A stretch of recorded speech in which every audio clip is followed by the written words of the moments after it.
بسم اللہ الرحمن الرحیم۔ صحیح البخاری حدیث نمبر 7230۔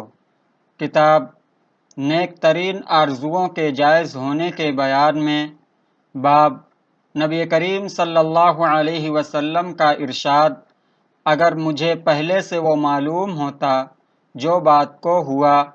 حضرت جابر بن عبداللہ رضی اللہ تعالی عنہ بیان کرتے ہیں کہ ہم حجۃ الوداع کے موقع پر رسول اللہ صلی اللہ علیہ وسلم کے ساتھ تھے۔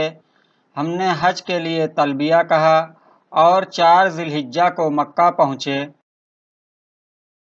پھر نبی کریم صلی اللہ علیہ وسلم نے ہمیں بیت اللہ اور صفا اور مروہ کے طواف کا حکم دیا، اور یہ کہ ہم اسے عمرہ بنا لیں اور اس کے بعد حلال ہو جائیں، سوائے ان کے جن کے ساتھ قربانی کا جانور ہو، وہ حلال نہیں ہو سکتے۔ وہ بیان کرتے ہیں کہ نبی کریم صلی اللہ علیہ وسلم اور حضرت طلحہ رضی اللہ تعالی عنہ کے سوا ہم میں سے کسی کے پاس قربانی کا جانور نہ تھا، اور حضرت علی رضی اللہ تعالی عنہ یمن سے آئے تھے اور ان کے ساتھ بھی ہدی تھی، اور کہا کہ میں بھی اس کا احرام باندھ کر آیا ہوں جس کا رسول اللہ صلی اللہ علیہ وسلم نے احرام باندھا ہے۔ پھر دوسرے لوگ کہنے لگے کہ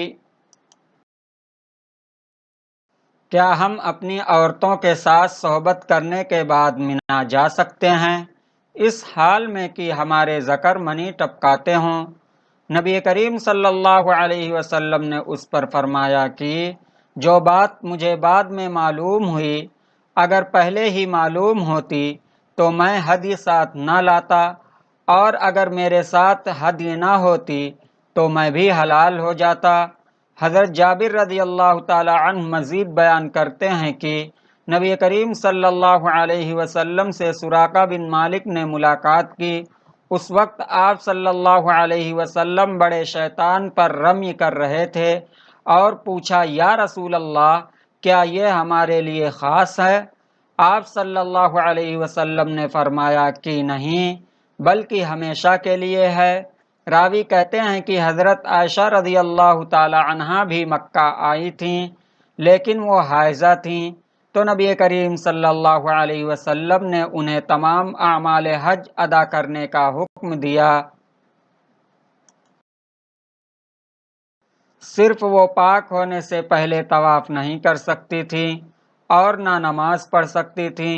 جب سب لوگ بطحا میں اترے تو حضرت عائشہ رضی اللہ تعالی عنہا نے کہا، یا رسول اللہ، کیا آپ سب لوگ عمرہ و حج دونوں کر کے لوٹیں گے اور میرا صرف حج ہوگا؟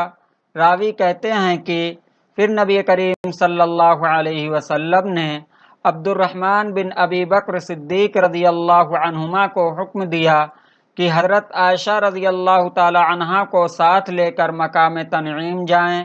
چنانچہ انہوں نے بھی ایام حج کے بعد ذی الحجہ میں عمرہ کیا۔